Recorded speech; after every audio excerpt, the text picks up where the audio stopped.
Good evening, and welcome to 360 North's Arts at 360. I'm your host, Scott Burton. Tonight's program is Writer Showcase, an ongoing series that features short stories and essays by Alaskan writers. Tonight, our writers and actors explore the holidays. We'll hear what it's like when your children take over Thanksgiving, how to make latkes for 30, and what not to do when someone gifts you food. Watch as our writers and actors take prose to new places, right here on Writer Showcase.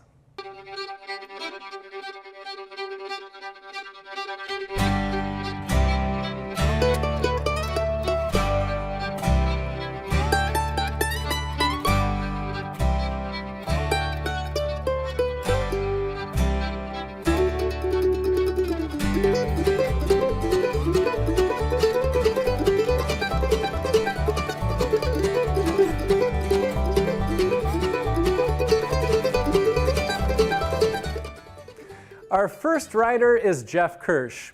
In his piece about latkes, he not only teaches us about how to make the traditional Jewish pancake, but he also explores how traditions evolve and how to do the best with what you have. Here's Geoff Kirsch reading How to Make the Perfect Hanukkah Latke for 30 on a Blustery Southeast Alaska Evening. I just want to preface that I do recognize the incongruity of wearing a Santa hat but reading a piece about Hanukkah, but I'm really bald and a yarmulke just wasn't going to be big enough. I mean, we are filming, so. Because making the perfect Hanukkah latke or potato pancake is kind of a pain, your usual first step is just going out and buying instant latke mix. But you live in Alaska now, not New York City. You can't find instant latke mix for 1,000 miles in any direction. So not only will you make latkes the hard way, you're making them for 30 because Juneau's a small town, and once you ask one person to dinner, you're compelled to invite everyone else you know, lest they find out later and feel slighted. Also, there's something satisfying about feeding a crowd, particularly with a dish more quintessentially Jewish than Chinese food on Christmas, which you will also be making the hard way because in Alaska, even the Chinese restaurants close that day. But that's a different recipe. Today, it's latkes. Upping the difficulty, 2 young children who insist upon helping mostly by attacking each other with kitchen implements. But you've cooked with them before. You are ready for their help. Anything to foster enthusiasm for their heritage. Plus, latkes are essentially deep-fried hash browns, and when else would you get to eat deep-fried hash browns for dinner, especially on a weeknight? To begin, you need potatoes. Your recipe, a variation of your grandmother's, calls for 5 large russets. You'll be using Yukon Gold, partly an homage to the Great Northwest, but also no peeling. Remember what happened when your kids sous-chefed last year's perfect Thanksgiving mashed potatoes? No need to relive that debacle. Grandmom's recipe yields 25 recipes. You will quadruple, then have it, 1 portion for each child. Warning, do the math in advance. Your version also calls for several bottles of beer. Not for the latkes, but for you. Numbers can get tricky later. Speaking of which, defrost a hunk of salmon in case of epic failure. Be thankful that you live in Alaska, where a 10-minute replacement meal can be grilled wild sockeye with maple butter glaze. Lower 48, it'd be freezer burn Trader Joe's turkey meatballs or something. Grate potatoes and onions in a 5-to-1 ratio, in this case, 20-to-4. Unless you've recently stocked up on Banzais at Costco, do not hand grate. Just break out the Cuisinart you got as a wedding gift and use only once a year. Let this be that once. While food processing, explicitly define which child hits the button and which child pushes the plunger, alternating if necessary to keep the peace. This is possibly the most important step, aside from establishing 2 separate, identical, non-breakable workstations. Failure to follow these steps might still yield perfect latkes, but will likely turn a pleasant holiday activity into a 3-way intergenerational meltdown. And who needs that kind of permanent emotional scarring on Hanukkah? Speaking of which, go ahead and open that beer. Turn on some music. Not Hanukkah music, not even kids' music, but music you actually like. Something cheerful like the Beatles or Bob Marley, whatever puts you in a good mood. No Radiohead. Next, place shredded potato onion mixture into 2 kitchen towels, 1 per child. Wring out excess liquid, loosen, and wring again, this time by yourself. Seriously, the more moisture you squeeze out, the crispier the latkes, which requires adult hand strength, even little girly man hands like yours. Create a diversion by breaking out cheese sticks. Need more time? Open a package of dried seaweed. Personally, you can't stand the stuff, but your kids claim eating it makes them feel like dinosaurs, and you can't argue with that. Even though it smells like dead fish and crumbles into a zillion shards that turn to dust when you try to pick them up. At this point, your wife will text, forcing you to touch your phone with sticky, starchy, oniony, seaweed-encrusted fingers. She's adding another family, sideways, smiley face. That's cool. You've anticipated this. You're making 100 latkes, and 100 latkes is a whole lot of latkes. Although, you will run out of applesauce. You always run out of applesauce. But fear not. Latkes also go well with ketchup, mustard, honey mustard, ranch, maple syrup, sriracha mayo. Any dip, really. They're excellent calorie shovels. Set aside potato onion mixture and ask if anyone needs to go potty. After pee break, hopefully just pee, but with well-supervised hand washing either way, into each mixing bowl crack 6 eggs, 12 total, 3 from the original, quadrupled, but again, split equally between 2 children. You understand why you do the math beforehand? Purell on standby. Combine eggs with 4 heaping tablespoons baking powder and ideally 2 cups of matzo meal, but good luck finding that locally. Most likely you'll have to crush up saltines with your wood stove hatchet. Open second beer. Stir in salt and pepper to taste. Grandmom had high blood pressure. The seasonings are way off in all her recipes. She also experienced chronic acid reflux. Go ahead and add chopped garlic too. Blend potato mixture with egg mixture, stirring until coated. Batter should be moist but not soupy.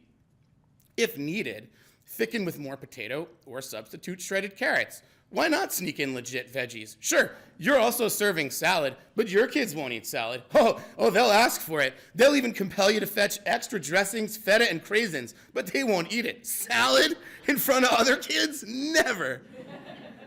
Preheat oven to 325. Reach into the chaos of pots, pans, crockery, and Tupperware you call your cabinet until you find 2 large dishes, one of which won't melt in the oven. Put that one in the oven. Line the other with paper towel. Don't put that one in the oven.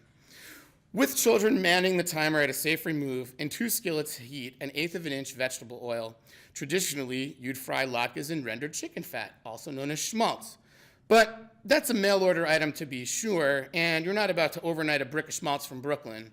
Plus, half your friends are vegetarian anyway. While the oil heats, tell your kids about Hanukkah and how the holiday celebrates a small band of ancient Hebrews who, after defeating the Syrian Greek army and liberating Jerusalem, rededicated the Holy Temple, of which the Western Wall still stands, by lighting 1 day's worth of oil that miraculously lasted 8, until more could arrive from neighboring traders. Tell them that this explains the ceremonial 8-candle Hanukkah menorah and the customary eating of fried foods. It's also the first documented warning about over-reliance on foreign oil. Open third beer. Working in batches, drop spoonfuls of batter into hot oil, flattening with spatula. Cook until golden brown, approximately 3 minutes on each side. By this point, mom should be home from work. She and the guests will handle cleanup. That's the unspoken social contract. Transfer latkes to paper towel-lined dish to drain, and then into oven while frying the remainder. Change your clothes and shower when finished, as you will reek like a KFC dumpster. Later, after the kids go to sleep, this will make it tough to cash in with your wife for facilitating such a tasty, impromptu Hanukkah party. Serve latkes warm with applesauce, sour cream, or whatever your favorite condiment. Nacho cheese? Deservedly self-content for overcoming your usual laziness. Realistically, nothing competes with American Christmas, not even the Super Bowl. But tonight, you've created a meaningful cultural experience for your family and friends while simultaneously making your kids feel just a little bit less bad about not having a Christmas tree. Also, you gave them new bikes, and that's going to help a lot too. Thank you.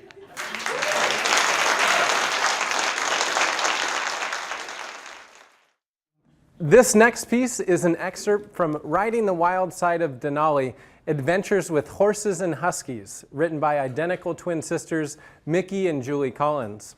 In this dual autobiography, Mickey and Julie share stories of a subsistence life north of the Alaska Range. They work a trap line through the winter months, skiing up to 20 miles a day, running dogs, and often camping in deep freeze temperatures. Christmas comes at the end of a long stretch of hard, cold work, but exhaustion and the flu won't keep Mickey from her annual holiday celebration. For context, the excerpt we've chosen for tonight follows a lengthy passage on food prep and their creative efforts to follow recipes better suited for a home kitchen and a fully stocked pantry. Alicia Hughes-Scandies reads for us tonight. Once in a while, not even our inventiveness can cut the craving for something really good, like Christmas cookies or candies and holiday feasts. Often, I spend the last 2 to 3 weeks before Christmas alone on the trap line, harvesting fur and dreaming about all the goodies waiting at home. Even the time I caught the dreadful cold just before I headed home from the distant spruce cabin. Colds are unusually unheard of on the isolated trapline trails, but my brother Ray had flown out from Fairbanks in a Super Cub with a cold-infested friend. They had spent a day with us, helping locate one of Slim's old trails that I'd had trouble finding. We didn't have enough dog power, so I skied most of the 24 miles we covered that day, and I ended up exhausted. Julie took the main team home while I stayed on to run the local lines once more before hightailing it home for Christmas. When Ray flew back to Fairbanks, his friend forgot to take his colt along, leaving it with me instead. That was unfortunate because it was December 18th. Christmas was just around the corner, and I was 45 miles from home with miles and miles of trails to check before the holiday. I had 3 half-broken pups and old Loki for a leader, and a cold. Well, I could have taken one day off, but I dropped my axe a little ways out on the trail, and I skied out to rescue it. The 7-mile mission didn't take long, but it was enough to set up my live-in viruses very nicely. They took up residence in high-rise establishments in my throat, sending urban sprawl out into my ears. I didn't have any throat lozenges or antihistamines or all-night sleep-tight cold medicine. I didn't even have any vitamin C. By the next morning, my ears were aching. This was unfortunate because I had a 10-mile sideline to check. 10 miles one way. That was too much for the pups, so I had to do it on skis, packing my weighty colt along with me. I jammed in earplugs to keep my inner ears warm, tied down my fur hat, and submerged myself into a small, dark cocoon of hibernation with only my legs operating automatically. At each step, I had to stop, stuperously clean out the snow that had accumulated in the trap, replace the little step stick that prompted the animal to place its foot right on the trigger, and chuck a piece of moose gut into the back of the trap's teepee-shaped cubby. I didn't wake up until I was back at camp 7 hours and 20 miles later.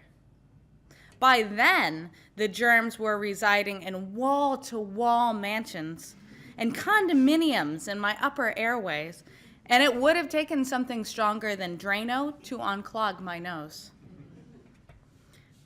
This was unfortunate because the following day, I had to ski a 15-mile loop.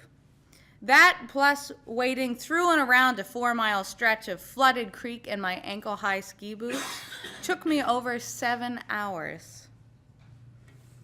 The urban sprawl spread into a massive metropolis surrounded by ever-expanding suburbs as the viruses and the bacteria set up shop lower in my earways and higher up in my ears. At least the hard part was behind me. Now all I had to do was get home, only 45 miles away, before I would gorge myself silly on Christmas exotics. Luckily, Julie was coming part way to meet me. I hitched up old Loki with the 3 pups and ski-jored a few miles towards the birch cabin, where my dogs collided head-along with hers into a joyous tangle of reunion. Julie was full of news about what was going on at home and in the world and who we'd received Christmas cards from. One fellow who had taken care of our dogs the previous spring had made Christmas photo cards of himself standing with our dog team. "How dare he?" Julie shouted. "I don't know whether to laugh, to cry, or to beat him up. Doesn't he know our dogs are copyrighted? Patent pending?" I demanded with a wildly hoarse giggle. "By the way," I croaked, "I'm sick." "Oh," Julie waved me off, anxious to protect her own pristine lungs. "Get away from me." With a full-powered team, the rest of the run to the birch cabin seemed easy, and after I pulled a short sideline the next morning, we made the last run home to a cold, not very Christmassy cabin. Our folks were away vacationing, so for simplicity, we stayed in Slim's old one-room cabin next door to the big house. At last, I could rest. Of course, I still had 10 hours of Christmas cards and other mail to work on the next day, but that was all indoor labor. By now, my throat was so raw, I could not even talk out loud, limiting my communications to madly waving hand signals and an occasional hoarse whisper. And there was one more ski trip I had to make. "You can't go," Julie declared. "You're sick." "I am going," I whispered plaintively. "I've waited a whole year. I've skied miles and miles, and I'm not going to miss Stella's Christmas party." Stella Wildrick's Christmas potlucks were always special, with all kinds of luscious home-cooked foods and nearly all of the 30 or so residents scattered around the lake converging on her house for the occasion. I had no intention of missing out just because of an overwhelming viral infection. I lay around all day until it was time to leave, and then I grimly tied on my ski boots. The dogs needed their holiday too, and this was before we had alternate transportation in the form of horses or a snow machine that actually started. Julie and I headed out into the late afternoon darkness. 6 miles away, we found Stella's cabin aglow with Christmas spirit, packed with friends and flooded with the rich scent of good food. At least I'm sure the rich scents were there, even if I couldn't smell them. I sat in the corner, glassy-eyed and silent, hardly able to taste the mountainous heaps of savory food spilling off my paper plate. A dark-eyed Santa Claus ho-ho-ho'd his way in, and a half-dozen little kids swarmed shyly around him as he peered at the Christmas packages he pulled from his big red bag, trying to read the labels without his glasses. People laughed and talked and sang Christmas carols, except for me. I just sat and nodded and, when absolutely necessary, answered a direct question in a barely audible croak. Yet, in spite of the internal war between the white blood cells that were clogging my nose and the viruses chewing into the deep recesses of my throat, I felt blissfully at peace. After the interminably long, stark days on the trail, all I needed was a good Christmas potluck to revive my drained spirits. The 6 miles of cold air on the ski home invigorated the viruses to no end. But belly full, I was without regret. It was worth it.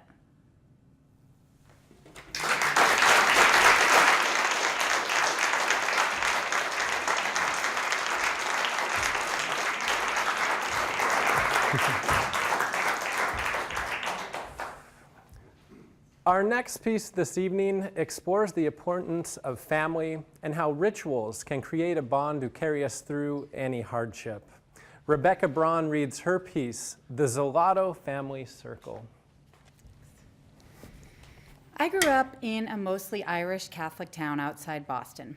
My brother and I were the only Jewish kids in our elementary school, but that never bothered me. My mother would come to school at Hanukkah with an electric fryer and cook up latkes. Everyone loved my mom, and everyone loved the greasy potato pancakes, or at least I thought so, and I felt special. On one of the 8 nights of Hanukkah, we'd have our 3 neighbor girls over. We'd eat matzo ball soup, which is actually not at all a Hanukkah staple, but it's salty and warm, and our neighbors liked it. And we'd eat Hanukkah gelt, this waxy, foil-wrapped chocolate coins that we thought were manna from heaven. And of course, we'd eat latkes. But the highlight of Hanukkah was the Zelato family circle party. Let me back up a few generations. My mother's mother was the youngest of 5 children of Bessie and Saul Zelato, who had immigrated from an Eastern European city called Vilna to escape the anti-Semitic pogroms of the era. We're a female-heavy family, which probably explains why the name Zelato disappeared, and which may also explain why the family stayed so tight. Growing up, my mother spent every Sunday with her aunts and uncles and cousins. At some point, the family sort of incorporated themselves into this quirky entity called the Zelato Family Circle, or ZFC. If someone married into the family, we held an election to vote them in as official members of the Zelato Family Circle. The campaigns were brief, often riotous affairs involving gentle roasts of the prospective family member and or their spouse. But every vote I can recall was unanimous in support. And once in, no one was voted out. And some of our most loyal members are long divorced from the actual family member.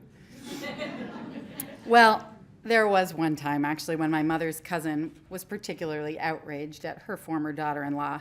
So we voted out the ex, which the ex no doubt never knew and never cared. But it gave my mother's cousin great satisfaction. By the time my generation came along, ZFC gatherings occurred quarterly. And yes, I mean quarterly. These events began with business meetings.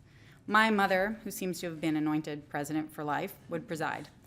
I recall a lot of talks about graveyards, maintenance of headstones, the looming shortage of burial plots, policy subcommittees to determine who got priority for said plots.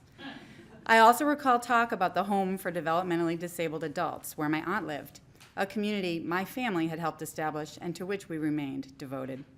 We'd get a treasurer's report from Cousin Eleanor, which involved, as you might guess, graveyard-related expenses and contributions to the community for developmentally disabled adults where my aunt lived. ZFC meetings would conclude with announcements about our various events and achievements. To this day, I send my $15 dues to the Zelato Family Circle each year. With the exception of elections, we kids found these meetings deadly dull, and we itched for them to be over so we could run around and play with our cousins. The Hanukkah party, however, was different. The grown-ups didn't torture us with meetings. We could eat, play, climb on our bigger cousins, swing from their arms and shoulders. We got our faces squeezed by doting aunts and were subjected to big lipsticky kisses. We're a demonstrative family. But through it all, we kept our eyes on the presents, waiting for that moment when my grandfather would dole out the blue and silver wrapped packages. Each family group brought a gift for each child, along with what we called a grab. The grabs were little gifts under $5, wrapped, of course. Each adult would throw one into a big laundry basket and take another. It was usually some junky tchotchke, which I think is Yiddish for stuff that clutters your house and that you really don't want. And half the time, I suspect, they got rewrapped and tossed into the next year's grab basket. I remember often feeling slightly disappointed with my gifts, and vaguely guilty, of course, for feeling disappointed. I just wasn't that excited about Hello Kitty stationery or charms to add to clunky bracelets I would never wear. My cousin Lisa and I, who were close in age and close friends, usually got the same gift in, say, different colors. This often generated simmering resentment over who got the better color puffy paint set or the prettier locket. I'd like to say the food at our Hanukkah parties was a tantalizing spread of family recipes from the old country, but it wasn't. My family loves eating, but we're not picky. Our meals featured store-bought frozen latkes, Campbell's soup-based casseroles, fluorescent orange cheese balls, and the ubiquitous Jell-O mold. But none of that mattered. What mattered is this. When my grandfather doled out the gifts, whoever's name he called was, briefly, the center of the universe. We'd run up like contestants on a game show, all of the adrenaline and expectant joy of childhood bundled into that moment when the gift passed from his hands to ours. The gift itself might be marginal. What we loved was that feeling my grandfather imparted as he held up the gift, shook it, and examined it, then slowly opened the little wrapping paper tag to read the recipient's name. My grandfather's smile was sunshine. His laugh was love. Just to hear him call your name was to be enveloped in his warmth. To be watched and cheered on by your cousins was to matter in this world. My grandfather is gone, but the Zelato family circle is not. At this year's Hanukkah party, my uncle will distribute the gifts, channeling my grandfather's generosity. We outgrew my aunt's homes and began to use the party rooms at their condo complexes. We dispensed with the crappy grabs some years ago. And the kids' gifts have improved thanks to a streamlined electronic process we instituted when the next generation came along. That generation, my children's generation, are the great-great and great-great-great-grandchildren of Saul and Bessie Zelato. My children lost their dad to early death. The Zelato family circle put its arms around us and hasn't let go. My daughter feels a close kinship to her third cousins once removed who live in California. I've tried to figure out what creates and keeps these bonds through the passage of time, across so much distance, amidst the exponentially increasing size of the family. I think strength comes from the repetition of mundane acts. Hanukkah itself is a minor Jewish holiday that got trumped up so Jewish kids in America don't grow up thinking being Jewish means Santa Claus hates you. It doesn't matter, really, what you're celebrating or why or how. It doesn't matter if you're eating Jell-O mold or Christmas cookies or lutefisk. Just as we strengthen our muscles by lifting a 5-pound weight 25 times, when we create rituals with repetition, they become buttresses that give our spirits strength. This year, I'll miss the Zelato family Hanukkah party. But even from Alaska, I can smell the frozen latkes warming in the oven. I can hear the shrieks of the youngest kids when their name is called, feel the solidarity of my parents' love. For those of you who may not have been born or married into the Zelato family circle, I have a suggestion. Grab some people who are family, by blood or by choice, do something goofy, repeat it at regularly occurring intervals, and see what you can create.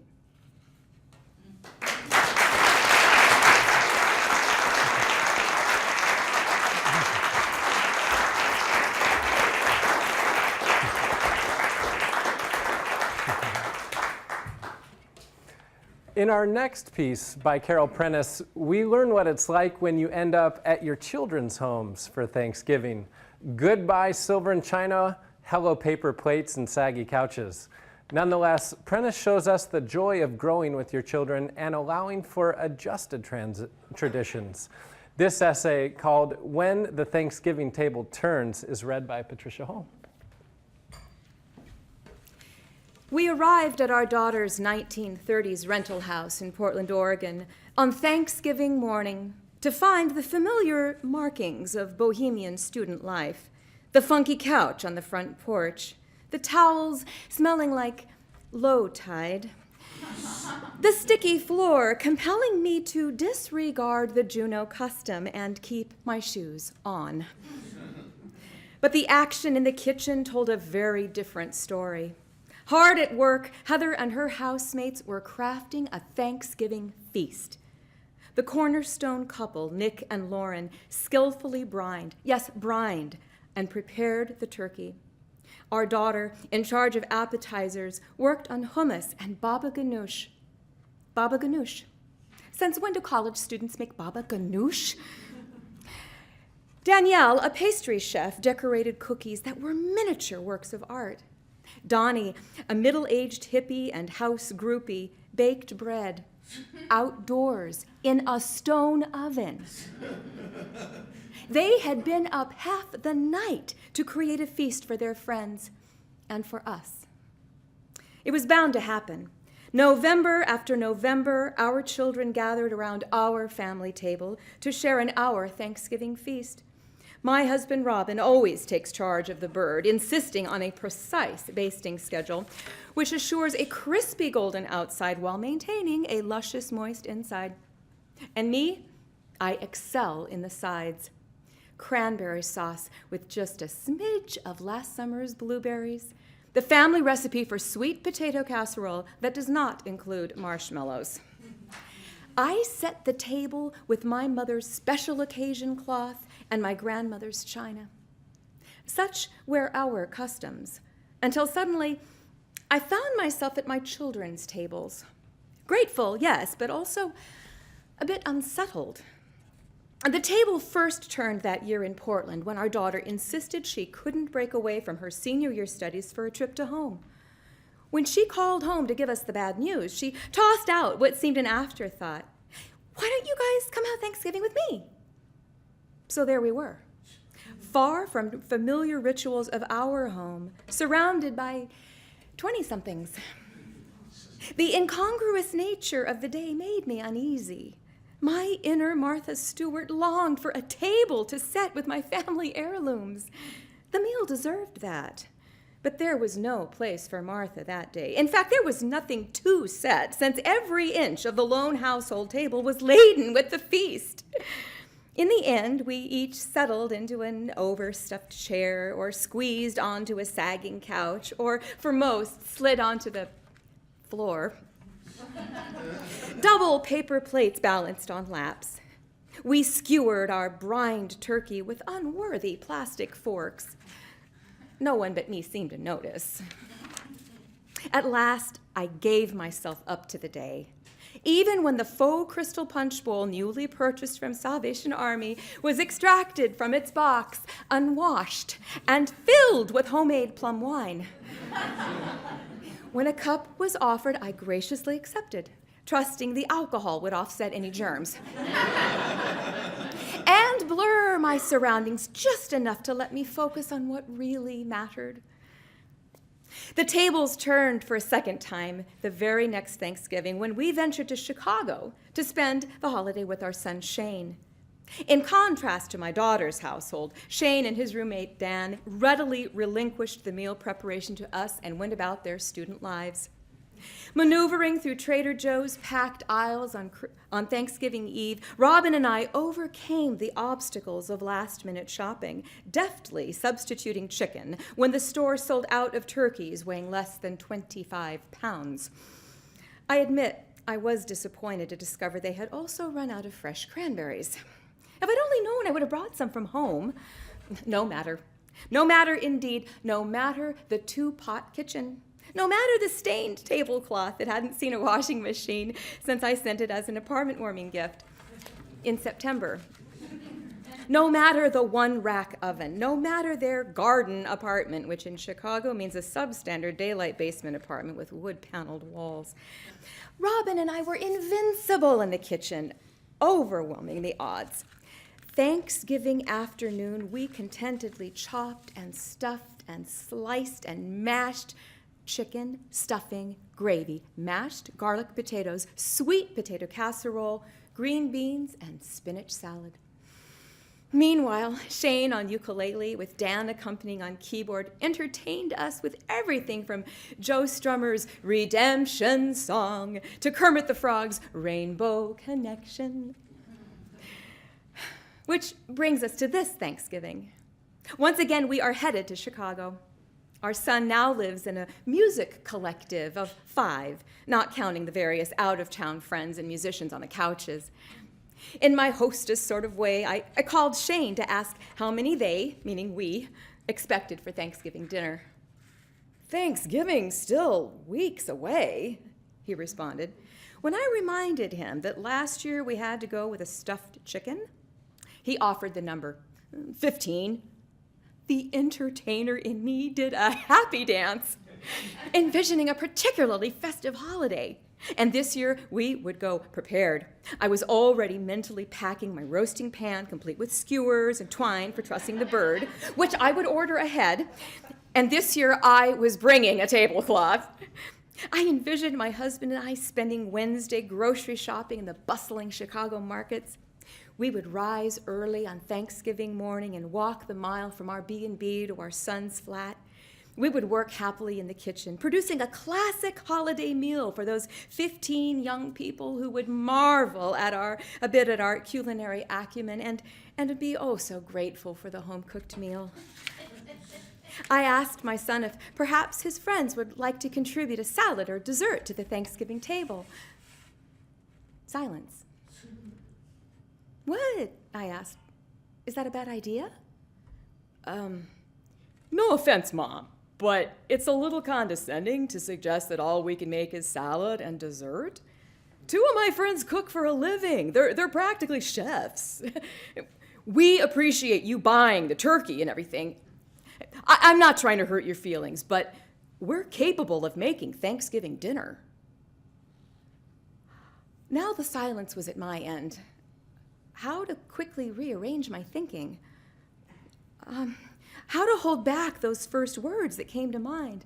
But last year, still, I did hold them back. Because last year was last year. And somewhere along the line, something had changed. Last year, the 2 boys were happy to have Mom and Dad take charge. This year, 5 young men were not. What I knew to be true, even in the immediacy of the moment, was that he was right. I had made too many assumptions. Most significantly, that I was playing host, when really my role was guest.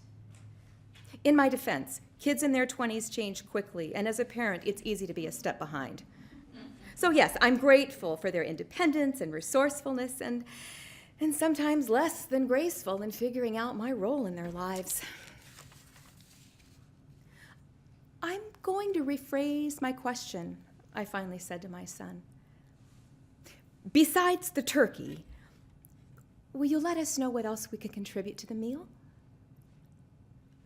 And I'm still making my cranberry sauce. Thanks.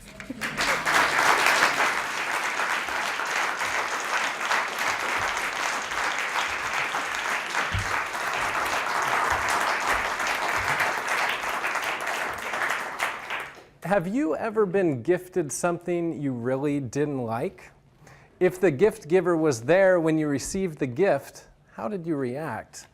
In our next piece, Seth Kantner, who's known for being able to eat just about anything, gets something he just can't stomach.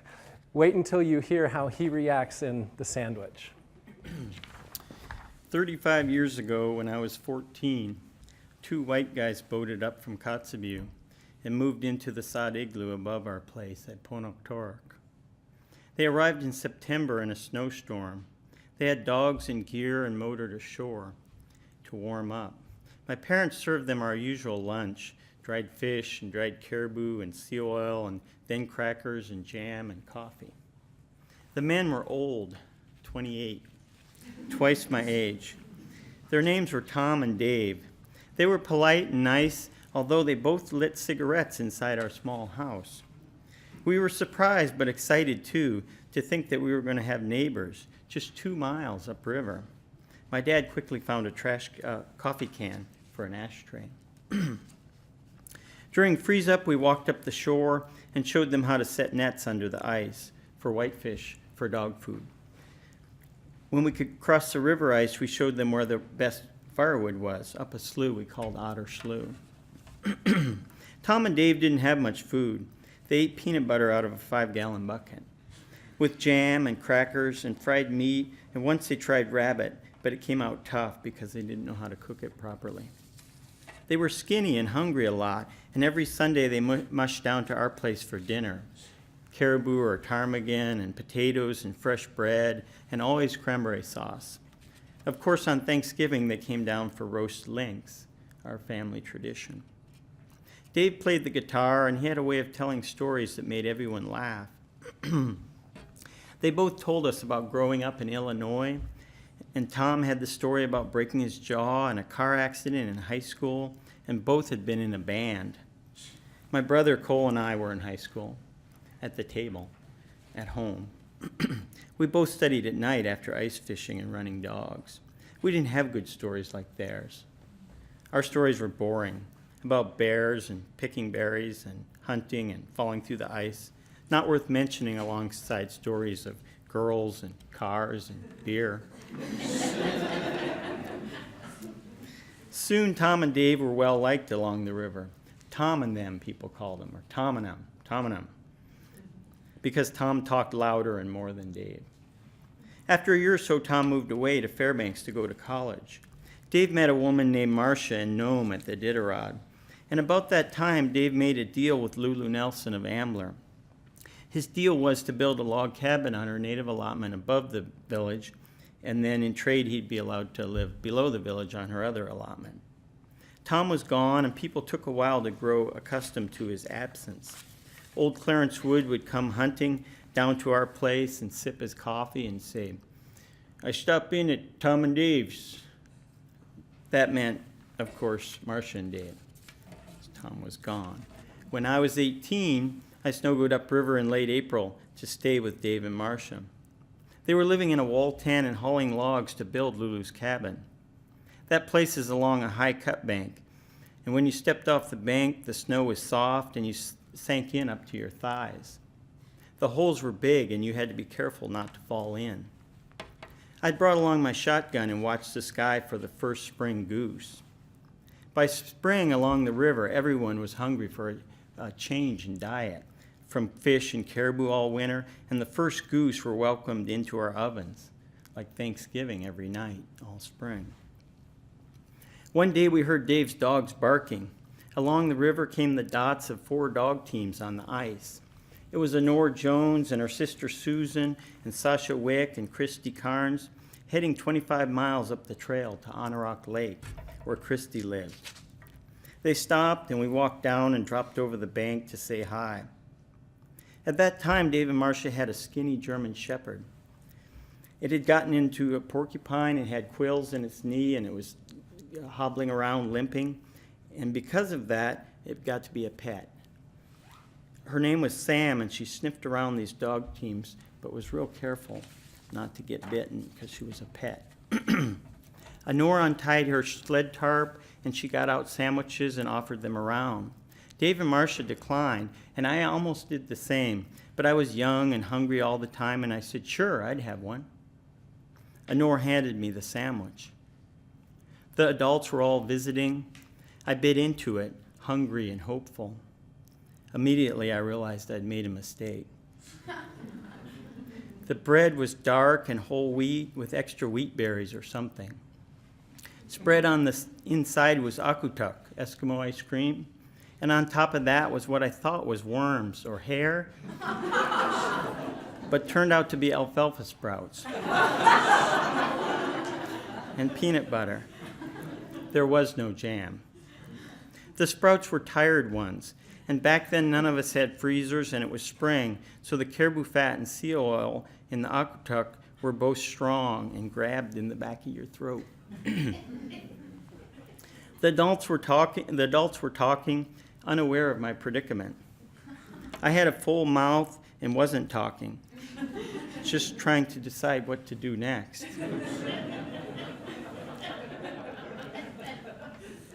I glanced around, and there behind me was one of those deep holes in the snow.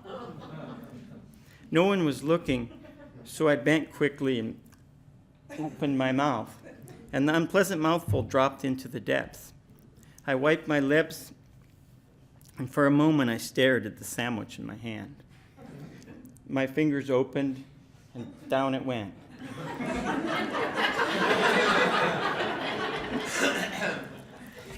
Casually, I kicked snow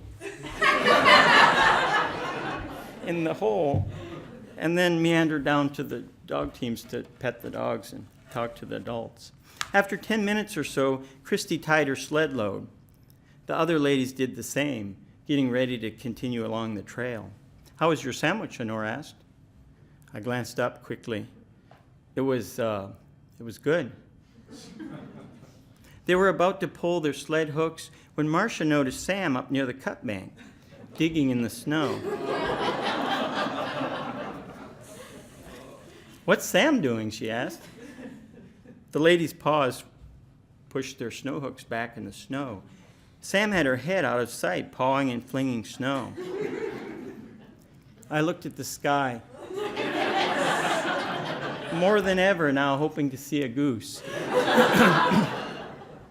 I had a very unhappy feeling about what Sam was going to find. Eventually, she popped out of the hole, something in her mouth. She tried to wolf it down, but her tongue started going in and out.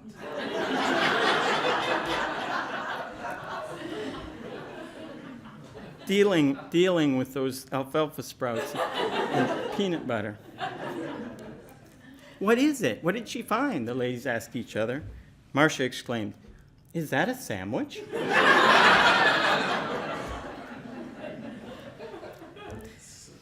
It took a moment for reality to settle in. All eyes turned to me. My face got red. I mumbled about akutuk and sprouts. It didn't help. Honora indignantly said she liked her sandwiches just fine.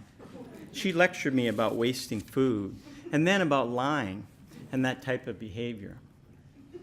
She said I should have given her the sandwich back. For a shy kid, it was embarrassing. That afternoon, I slumped around camp, mostly wishing I'd found a deeper hole. And of course, stomped it down better. Eventually, the incident blew over. I was nervous the next time I saw Honora, but she didn't say anything and was nice about it. Soon I forgot all about it. I forgot another thing, too. Dave loves a good story. A couple years passed. One afternoon at Don and Mary Williams's in Ambler, Dave told the story about the akutuk sandwich. He was wearing his easy grin, wringing enjoyment out of every detail, pretending to be Sam, her head tilted, sniffing. Smells like a sandwich. I got red all over again and grinned down into my coffee until they were done with their laughing.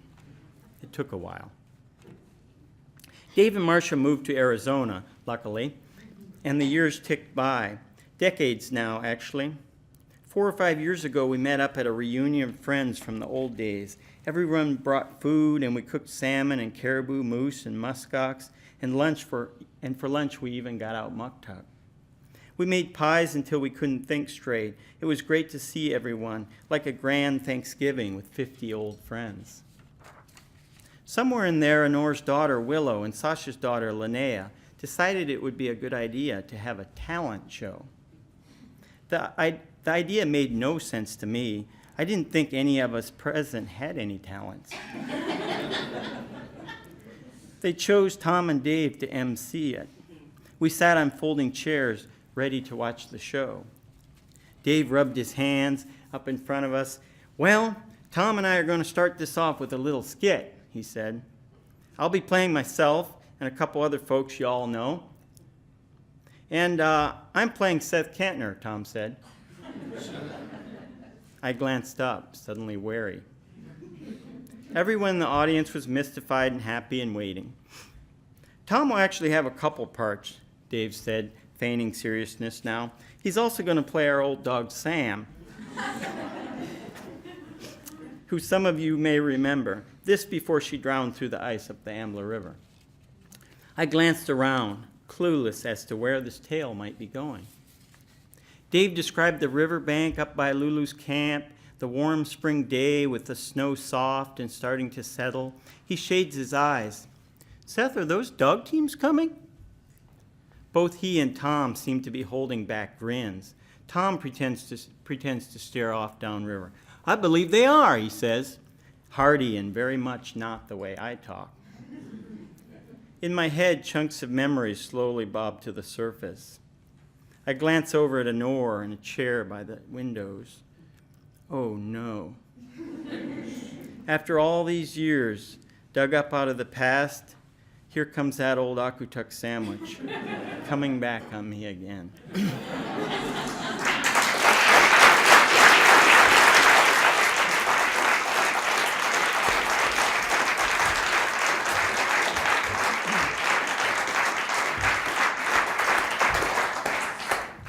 For our last piece, we have a group reading.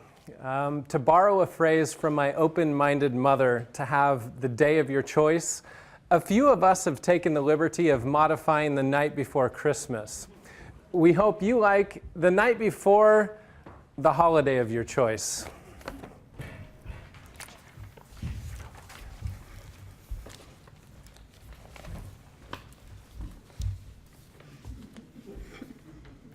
'Twas the night before Christmas, or Kwanzaa, Hanukkah, Festivus, Solstice, New Year's Day, or the holiday of your choice.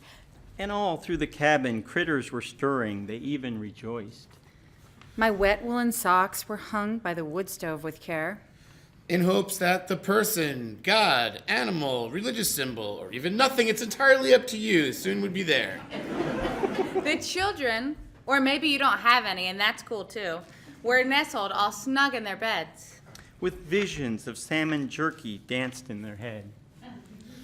And mama, or daddy, or mama and daddy, we don't care, in his or her kerchief, and I in my toque, Had just cuddled in bed for a little nookie nook. When out in the yard there arose such a clatter. I sprang from my free-cycled futon to see what was the matter. Away to the window I crept from my warm bed, so nice, tore open the curtains and scraped off the ice. the moon on the breast of the new fallen snow, sparkling bright on the junked cars in my yard down below. When what to my wondering eyes did I see but a handmade sled and 8 sled dogs howling at me? With a handsome dude driving all the way down from Ambler, I knew in a moment it must be Seth Kantner. Okay, give me a break. You try rhyming something with Kantner. More rapid than eagles, his huskies they came, and he whistled and shouted and called them by name. Now Murphy, now Bonehead, now Magnum P.I. and Susitna, on Tiger, on Flint, on Nuna, on Chitna. Go up the river and lift the little trap. Now dash away, right through the pine. But the dogs, they were tired and moved not an inch, and lay where they were and gave Seth not a flinch. And then in a twinkling, I opened the door. There stood a writer, a poet, a fisherman, and more. Wrapped up in fur from his head to his toes, dressed all in self-punted, gutted, clean, tanned, sewn clothes. A bundle of books he had flung on his back. Rather impressive. Pretty big sack. His sentences, how they twinkled, his verbs, how merry. His similes were like roses, his metaphors, cherries. His smile drawn up like a bow, and the beard on his chin was covered with snow. The stump of a pipe he held tight in his teeth, and the smoke, thanks to ballot measure 2, was quite a relief. Our writer's workshop. Tonight we'll be writing. He pulled out his laptop. Oh, how exciting. We huddled around to make our prose sing, and Kantner said, Use strong verbs. Make your words ring. We composed and created. We went straight to the grind and filled our pages with holiday stories refined. He said that we got it to go out and write and submit to Writer's Showcase within a fortnight. He sprang to his sled, to his team, gave a holler, and finally the dogs, they moved like a trawler. but I heard him exclaim before he slid out of sight. Have the holiday of your choice, and to all good night.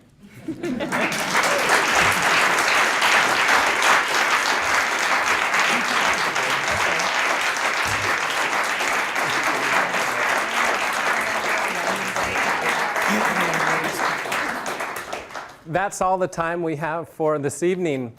Thanks to our writers and actors.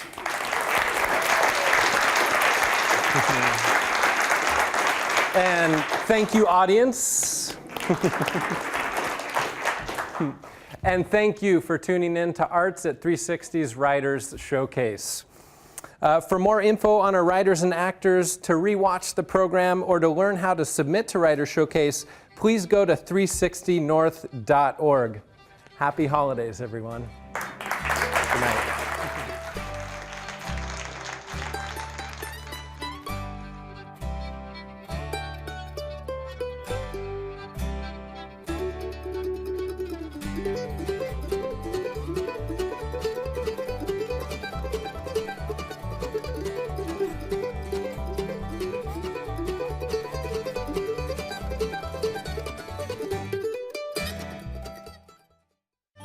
Funding for all Arts at 360 programs comes from Alaska Airlines, Fjord Flying Service, and the McDowell Group.